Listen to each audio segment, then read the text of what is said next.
You know what I love? When a celebrity is self-aware enough to know that it's not their place to take the lead role. That this is a story that is so important to tell that maybe their vanity is not what the story is about, and that maybe them adding their name to something or supporting a leading actor in a show is actually going to not only help propel that maybe young actor's career to a different place, but also it's going to help get this story told. And that's exactly what Sterling K. Brown just did with Hulu's Washington Black. It's based on the best-selling novel, and what Sterling K. Brown is doing with this as a producer and as one of the actors in the show is he's recognizing that this is an important story to tell, but also that the person who is playing Washington Black, who needs to tell this story, is Ernest Kingsley Jr. And it's a fantastic show. It's a fantastic story. It is both joyful and hopeful while also making you think about this part of our history, especially when it comes to the Black experience and slavery, in a different way. And it's about seeing this young Black man be adventurous and use his mind in a way that, unfortunately, in the history of Hollywood, we don't often see young Black characters doing exactly what this character does in Washington Black. I recently chat with Sterling K. Brown and Ernest Kingsley Jr. about Washington Black, about why it was important for Sterling K. Brown to kind of mentor Ernest in this role, and also why it was so important for him to tell this story. It's a fantastic chat. You're gonna love it. It's nice to meet both of you. The pleasure is ours, H. Allen. I caught the green on the fingernails. Oh, yes. Yes. Thank you very much. Gotta have a little green, manifesting. I don't know what that's manifesting. Maybe money? I don't know. But you know. So this show is fantastic. It kind of took me by surprise, I have to admit. I remember the book and I was so pleasantly surprised by how much, not only that I learned from this, but also how moved I was by so much of this story. Like, it's just, Sterling, as a producer on it, what about this inspired you to want to make it? It was the central character. It was a young boy who finds himself in the midst of slavery, but through the power of his imagination, of his hope, of his faith, is able to transcend his circumstances, right? And it's also the community that protected his dreams, right? Whether from Big Kit to Medwin, I mean, even Titch to a certain extent, but like it's a little bit more nefarious in terms of how I see it. But like recognizing the power and importance of dreamers and how dreaming is contagious, right? And I think that's why oftentimes dreamers are tried to sort of are snuffed out and taken out, and why people need to protect them, because they recognize that like so many of us are just trying to survive or just trying to make it from day to day to day, until you come into the presence of a dreamer and they say, life is bigger than what you can currently imagine. And if you follow me, I can show you something bigger. That's who Washington is. And I've never seen that in the historical context of slavery, not allowing slavery to define who he is as a person, but allowing his creativity to be fully manifested and ultimately be like this brilliant creator, this seeker of love and beauty everywhere that he goes, and bringing that contagion with him. It's awesome. Well, and just to add on to that, that's one of the things that I think I was so pleasantly moved by the story, is that so often, I mean, just having seen a lot of film and television related to this history, joy and hope is often not necessarily a part of the story. There's often a lot of trauma. Those stories are very important to tell. But I loved the aspect of hope that this story has. You know what I mean? I absolutely think it was very important to me. And it's interesting enough because this project came to me before American fiction, but American fiction actually talks a lot about, how it seems most of Black stories that are for mainstream consumption have to do with Black pain, have to do with Black trauma, right? So I thought, how awesome would it be to take this historical context, but to still illuminate, highlight joy, hope, faith, love, etc. Yes, exactly. Well, Ernest, taking on the title role, and this is early in your career too. So That I take medicine for anxiety. I feel like maybe I could have slipped you some for that because there'd be a lot of pressure on you to do this. So, did you feel the pressure of the title role, and how did you navigate pursuing this character? Where did you find him? Course, yeah. No, look, I did feel some pressure, you know. Did you? I did. I think I some pressure. No, look, I think it was quickly dissipated by the cast around me, the community around me, and like someone like Sterling as well, who's been such a mentor and a friend and a brother. You know, he definitely was just showing me the ropes all along, and just like I was really being supported by the talent and the love and care by our cast and crew. And in terms of research. I mean, you know what? I guess to start off with, definitely reading the book, though, you know, the show is kind of branches off from it. Reading the book was a great foundation for me, just to kind of initially get into the world of Washington Black and the epicness and the journey and the story. And then obviously like just going deeper into other things in the time period. But it was definitely the book that Yeah. kind of launched me into it. Definitely. Well, also too, I mean, like in watching this, there were certain aspects, even though this is a work of fiction, there's still aspects of this period in history that like I was even surprised by some of the things I saw. I mean, of course it made sense as soon as I saw it, but Black Pirates, I never thought. Like I don't know why. You just don't see that in popular culture. And so I guess were there any things, and this is for both of you, were there any moments in the story that maybe you were surprised by the history that was being depicted or the story, the part of the story that was being depicted that you learned something from this? I love the Dahomey, which also is echoed in Woman King. Yes. I loved sort of, for me, the sort of through line of like the Afro Nova Scotian community that we've discovered in Halifax, right? And I'd worked in Charleston, South Carolina on a Yeah. TV show called Army Wives for a long time. And the Gullah accent I found very peculiarly in Halifax, Nova Scotia. And I was like, you guys sound like you're from South Carolina. Like, Mm. no, we don't sound like we're from South Carolina. We're from up here. And I'm like, whoa, what are you talking about, man? And it's sort of like the accent that Medwin uses, because I thought that 50% of all Africans that entered into the United States came through a port in South Carolina called Mhm. Sullivan's Island, right? Mhm. And so for me to hear that accent when I went to Halifax was this incredible moment. It's like, oh wow, we really did make it.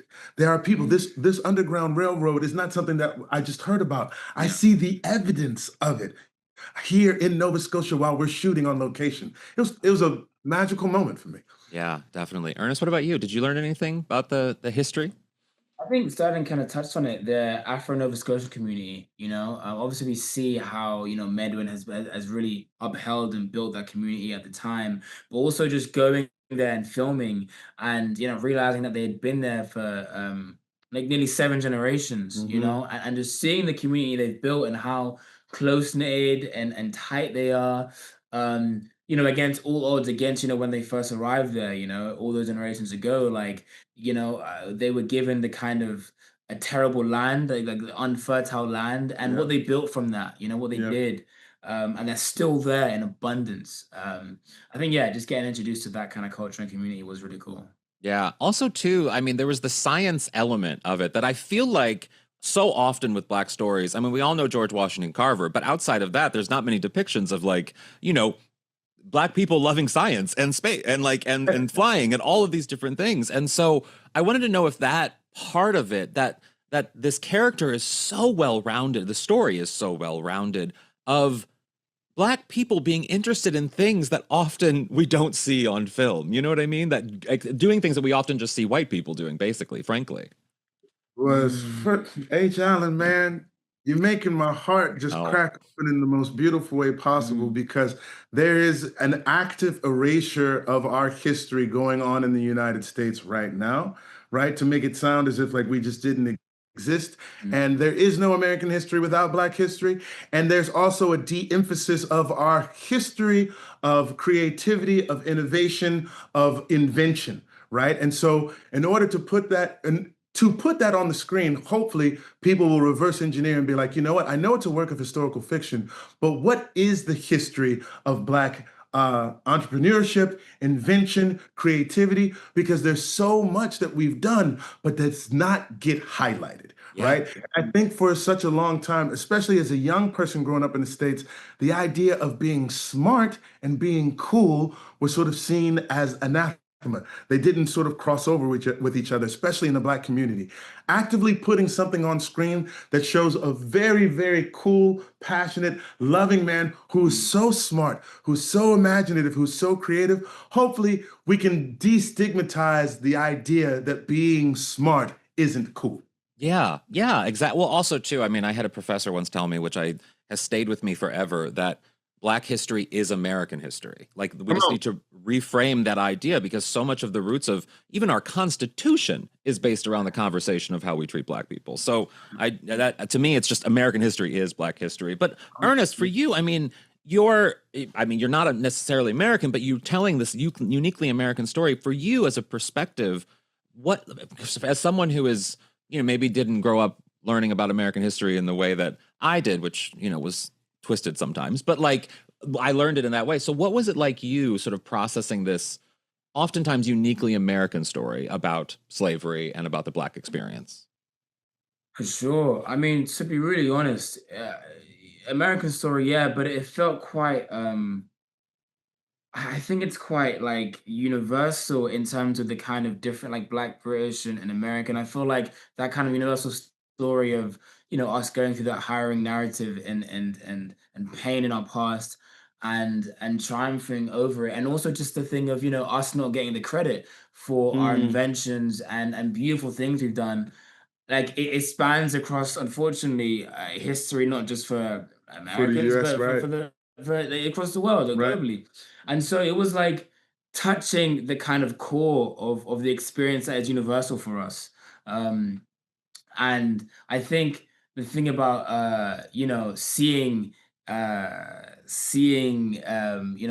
this black boy and him kind of getting the visibility, obviously, that his credit is stolen, but like the visibility, just the narrative and seeing him build this invention, build this thing with his creativity. It's like, I don't know, there's something about being seen and seeing that on the screen as opposed to, like you were saying, like you see a very common narrative of certain people do certain things, We don't see black people in sci-fi, but you see that in the story, and it's like, oh, Right. okay, that's evidence. That's evidence, and that's permission. Yeah. So yeah, it was really cool. It also just really hit me that like in watching it, I mean, you see this young character being interested in the gadgets and the things and the sky and looking up to the sky. And like it really got me thinking about the history of Harriet Tubman, the history of how oftentimes, in Black history, the sky was where you went to tell stories, where you looked to tell, you look at so many of these things and it just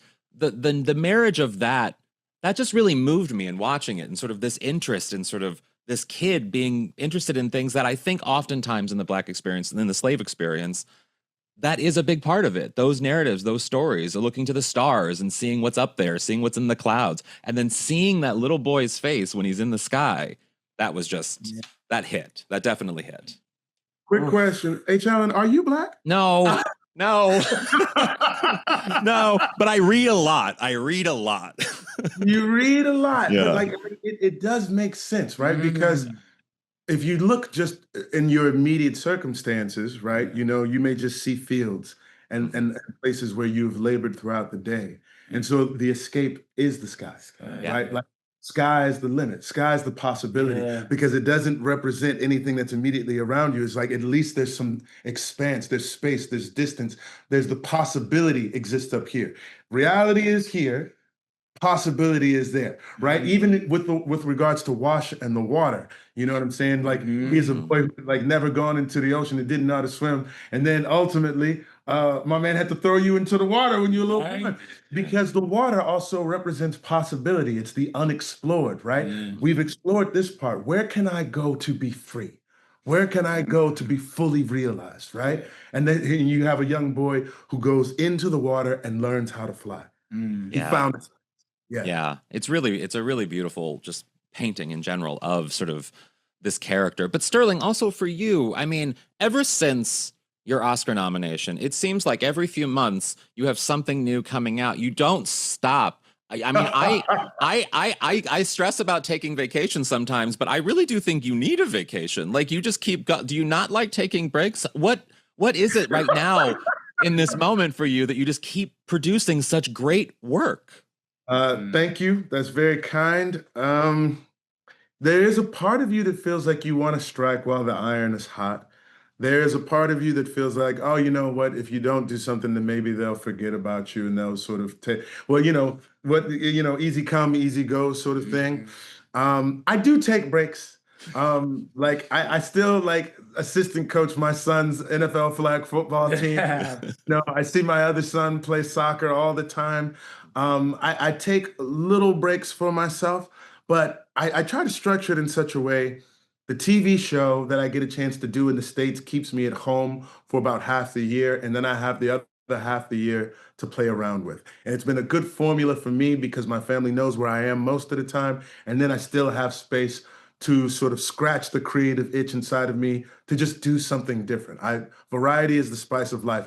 And I'm so fortunate, H. Allen, in an industry that is undergoing a massive contraction to be busy and people want to work with me, that I feel like, you know what, I should take advantage of this because not a lot of people are having these opportunities. It's a blessing. Well, and use that the I guess likability that you have within the industry to tell a story like this and give someone like Ernest a chance to have a title role in a show that I think is so important. I mean, I have that question for you, Ernest, but I want to start with you, Sterling. Like, what does it mean for you to be at this place in your career where, you've won awards and you could definitely meet with pretty much any studio you probably want to meet with to be able to talk about a project, but then to give someone like Ernest an opportunity to be that title role when you could have worked out a way for you to be the title role. You know what I mean? I do know exactly what you mean. And it wasn't important. Like I wasn't the right age. It wasn't my part. Yeah. Right. And sometimes you see things and you see people try to make that part their part. And you're like, girl, that wasn't your part. Like, how are you trying to play so-and-so, et cetera, et cetera. And I was like, no, it's not my part. But if I'm in a position where I can help somebody where it is their part, get an opportunity to do it. Right. And that means a lot to me because your legacy isn't just the work that you do, but it's the opportunities that you create for other people and hopefully just make it a little bit easier. That's all you're trying to do. The people that come behind you, you want it to be just a little bit easier, right? I stand on the shoulders of Denzel, who stands on James Earl, who stands on Paul Robeson. There is a legacy here of performance, and each one of those dudes made it a little bit easier for me, and hopefully I get a chance to do the same. Yeah. And Ernest, I mean, for you to be clearly within the line of that legacy that Sterling just mentioned, and also just to have that support this early in your career, which is in Hollywood very, very rare. Like, what does it mean for you to have this kind of support right now in your career? Yeah, man, it means the absolute. You know what? I don't think there's enough words that I could use to describe the level of gratitude and just like, yeah, I mean, I'm indebted. I'm indebted, honestly. Like, I feel like it's the level of support and I don't think you even know like the level of support and love and care that Sterling has poured into me from when I was 21. I'm 24 now, has been second to none. The last 3 years he's been nothing but of a support, but also just like a pillar, like we've seen how this industry can be, especially with the strikes and stuff. And yeah, it's not lost on me how rare it is to have that kind of support system. With a star that Sterling is. So to have that, it's just like it's a gift and it's an absolute blessing. And I'm just I'm really grateful. Wonderful. Well, it was a pleasure chatting with both of you. I meant it when I said that this show is great, and I think I mean, Ernest, you have a very bright future in front of you, but also this is just, I think it's going to be start a lot of conversations. So you both should be very happy. Love that. Thank man. you so much. Thank you, H. Allen. Yes, of course. Hey, thanks so much for listening to Newsweek's Parting Shot. I really do appreciate it. Make sure you like and subscribe in all the places that you can like and subscribe. And you can also follow me at H. Allen Scott on everything. Make sure you go to newsweek.com for more news and podcasts and video and all of the things. And in the meantime, watch something fun today. Maybe you can get prepared for Washington Black on Hulu. It's fantastic. You're going to love it. Have a good one.